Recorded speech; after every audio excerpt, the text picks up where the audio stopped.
안녕하십니까. 자, 우리 이번 시간에는 수학 익힘책 68쪽에서 69쪽 우리 친구들이 문제를 잘 풀었는지 한번 확인해 보도록 하겠습니다. 자, 수학 익힘책 68쪽 1번 문제입니다. 전체에 대한 각 부분의 비율을 원 모양에 나타낸 그래프를 무엇이라고 하나요? 자, 우리 이렇게 생긴 그래프를 무슨 그래프라고 그랬죠? 원 그래프라고 하였습니다. 자, 그래서 정답은 원 그래프 이렇게 적어주시면 되겠습니다. 자, 다음 2번 문제 보겠습니다. 지훈이네 학교에서는 4학년에서 6학년까지 학생들이 가고 싶은 체험학습 장소를 조사했습니다.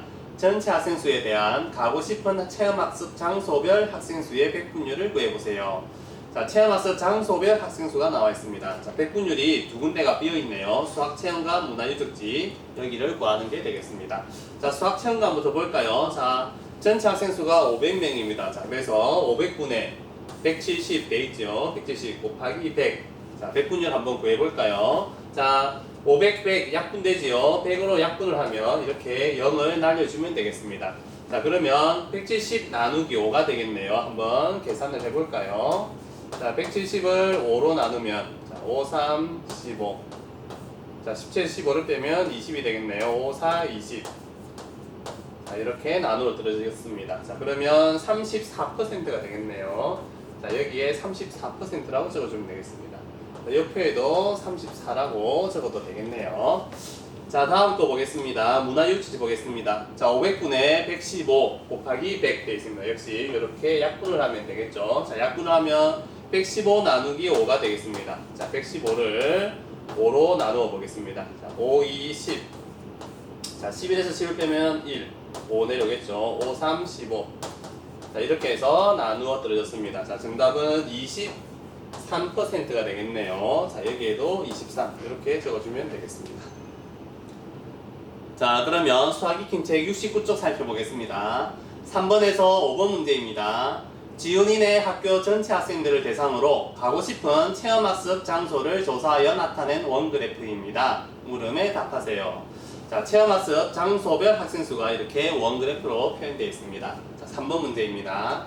학생들이 가장 많이 가고 싶은 체험학습 장소는 어디인가요? 자, 가장 많이 가고 싶다는 얘기는 비율이 가장 커야 되겠죠. 자, 원그래프 중에서 자, 비율이 가장 크고 면적이 넓은 놀이공원이 정답이 되겠습니다. 자, 그래서 3번 문제는 놀이공원이라고 적어주면 되겠습니다. 자, 4번 문제 보겠습니다. 수학체험관에 가고 싶은 학생 수는 문화유적지에 가고 싶은 학생 수의 약 몇 배인가요? 자, 수학체험관에 가고 싶은 학생 수 몇 퍼센트인가요? 자, 21%입니다.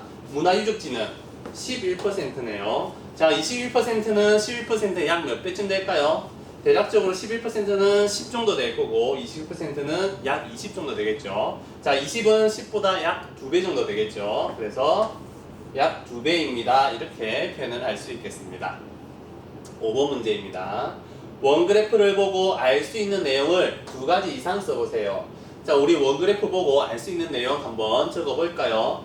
자, 놀이공원에 가고 싶은 비율은 얼마인가요? 놀이공원에 가고 싶은 전체 학생 수에 대한 비율은 42%입니다. 이렇게 하나하나 이야기를 할 수 있고요.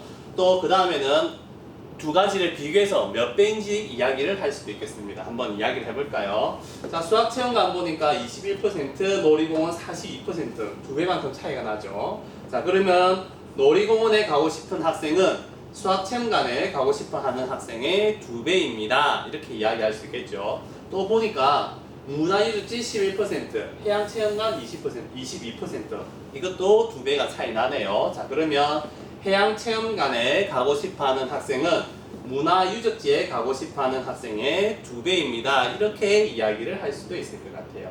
자, 이번에는 두 군데를 가고 싶은 두 군데를 합쳐서 한번 이야기를 해볼까요? 자, 그러면 놀이공원과 해양체험관 요 두 가지를 합치는 방법으로 한번 이야기를 해보겠습니다. 자, 그러면 놀이공원 또는 해양체험관에 가고 싶은 학생 수는 전체 학생 수의 두 개 합치면 64%죠. 64%입니다. 이렇게 이야기할 수 있겠네요.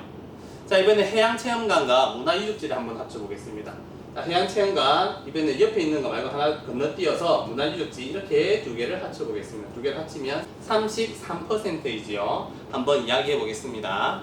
해양체험관 또는 문화유적지 여기에 가고 싶은 학생 수는 전체 학생 수의 33%입니다. 이렇게 이야기도 할 수 있을 것 같습니다. 자, 이런 식으로 이야기를 하면 원그래프를 보고 알 수 있는 내용을 여러 가지 제시할 수가 있겠지요. 자, 선생님이 이야기한 거 외에도 제시할 수 있는 것들은 굉장히 많이 있습니다. 자, 우리 친구들이 제시한 것이 맞는지 한 번 더 확인해보고 잘 제시했다면 맞다고 할 수 있겠습니다. 자, 이렇게 해서 우리 이번 시간에 원그래프가 무엇인지 알아보았습니다. 자, 우리 다음 시간에는 원그래프를 나타내는 방법에 대해서 공부해 보도록 하겠습니다. 자, 이번 시간 우리 친구들 수고 많았습니다.